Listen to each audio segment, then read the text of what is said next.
Selamat malam. Nama saya Alexander Prasetya, freelancer dengan NIM 24F10003 di Teknik Elektro. Saya di sini akan bahas presentasi tentang mikroprosesor dan microcontroller ini. Saya akan memulaikan.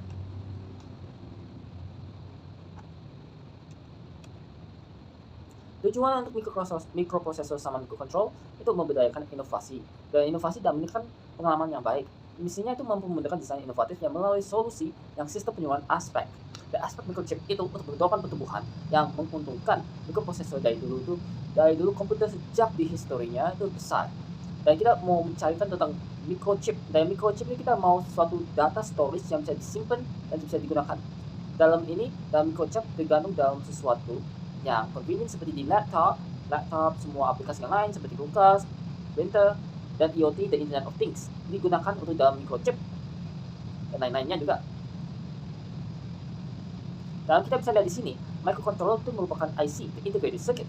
Dalam integrated circuit itu ada hal jenis lainnya yang dalam circuitnya sendiri dalam microchip.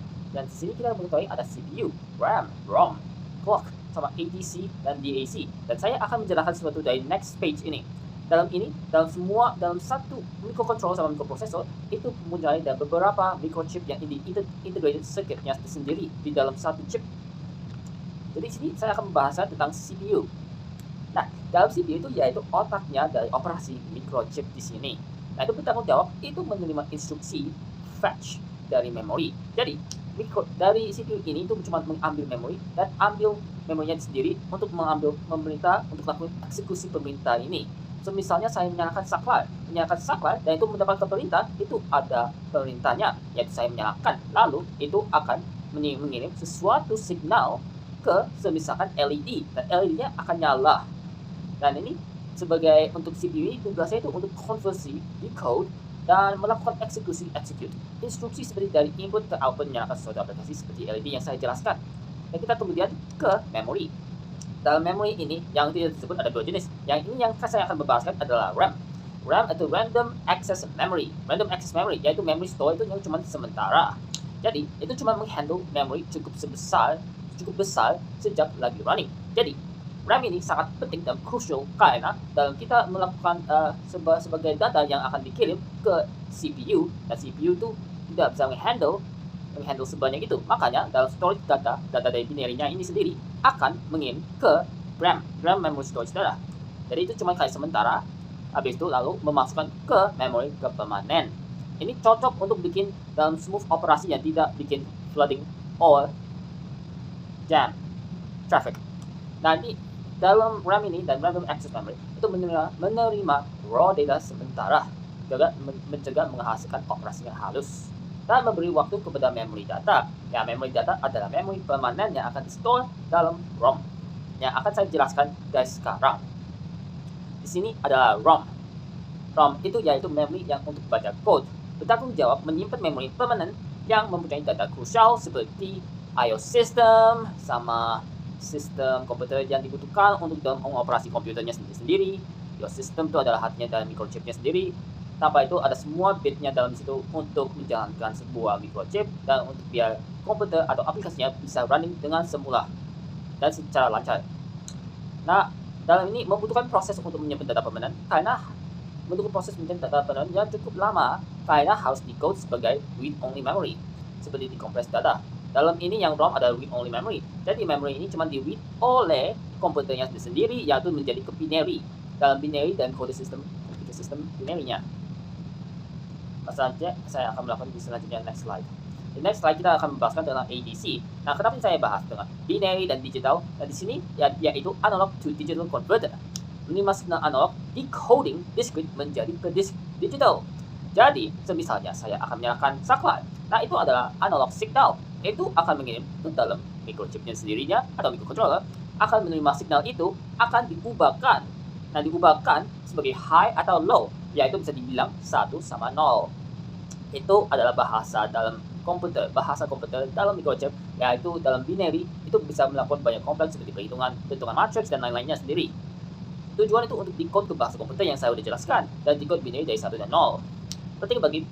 Sangat penting bagi processing data dalam komputernya sendiri, karena dalam processing data sendiri itu banyak perhitungan, makanya komputer kadang dibilang itu sebagai kalkulator. dan kita akan melakukan di selanjutnya. Dalam ini, DAC ada yang kebalikan dari analog to digital. Kalau ini akan digital to analog. So, yaitu digital to analog converter, that's what I said.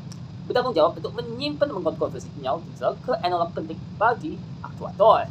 Ini kalau kita tahu aktuator itu dari kebalikan dari yang saya bilang itu switch, saklar. Saklar itu cuma saklar dari mengirim signal ke chipnya. Jadi ini aktuatornya itu sebagai LED, misalkan LED. Jadi LED ini kalau udah digital ke analog itu mengirim sesuatu signal analog seperti menyalakan arus atau tegangan. Jadi LED-nya akan menyala. Nah, itu adalah namanya analog signal. Jadi itu agak ada terjadi dalam dunia nyatanya sendiri. Jadi bertanggung jawab itu menyimpan konversi sinyal digital ke analog penting bagi aktuator. Bagian konversi analog ini aktuator seperti LED switch dan motor yang berinteraksi dengan dunia asli sebagai keluaran sinyal halus. Sangat penting, sangat gunakan itu kalau kita mau menggunakan microchip itu kita cuma ditransformasi ke bit dalam binary yang terkecil, dalam bit dan byte dan selanjutnya sampai ini dan processing tersebut dalamnya itu menghitung dan membuat timing untuk melakukan eksekusi program, dan setelah eksekusi program itu akan menjadi ke analog signal, dan analog signal itu untuk melakukan hal-hal yang akan terjadi seperti di dalam analog signal yang kita lakuin saklar nyala on off, dan kita ada current outputnya LED nyala off, nyala padam. Dan kita akan melakukan dalam selanjutnya yaitu clocking. Clock yaitu waktu sinkronis dalam sistemnya, dan ini mengirim secara langsung elektropulsa dalam integral rangkaiannya sendiri. Jadi ini tidak digunakan dalam kayak waktu milisekund. Milisekund dengan microprocessor ini ya sebagai operasi seperti penghitungan penjumlahan. Setiap kali itu cuma ada binary dari 1 sama 0. Jadi kita misalkan mau ganti 0 ke 1, kita butuh waktu. Dan waktu dari 1 ke 2 milisekund akan bisa berganti. Kayak 1, 0, 1, 0. Jadi aku bilang 1, 2, 3, kemudian 0, 1, 0, 1. Akan berubah karena mengikuti dalam synchronous timing dalam microchipnya.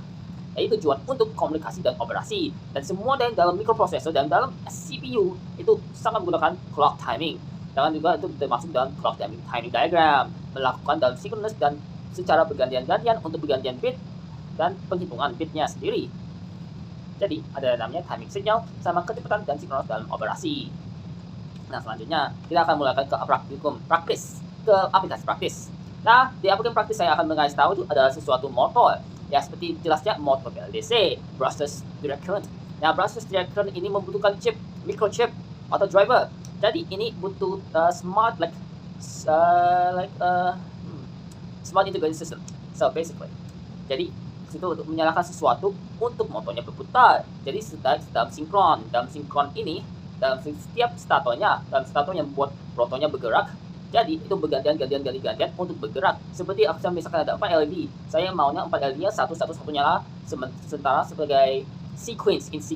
Satu LED akan nyala, dan kedua akan nyala, yang satu mati, yang ketiga nyala, dan selanjutnya. Dan ini motor listrik with integrated driver with microcontrol. Presisi control secara akurasi, bekerja secara baik, performance variable speed dan less space. PWM sebagai clocking detik dalam operasi sebagai timing saklar dalam operasi. Memang betul, karena dalam microprocessor dan microcontroller itu dalamnya bisa built-in PWM dan pulse width modulation. Jadi ini digunakan dalam sequence. Dalam sequence ini bisa diubah variable speed dan penggantian frekuensi untuk mengubahkan kecepatan dalam motornya sendiri. Nah, setelah ini saya udah membahas semua. Thank you and question asked. What after this video, Microchip 2 has changed everything in the world. I thank you for watching the video, and I hope this can be helped, and this is for education purposes as I'm still an undergraduate student. Thank you and good night.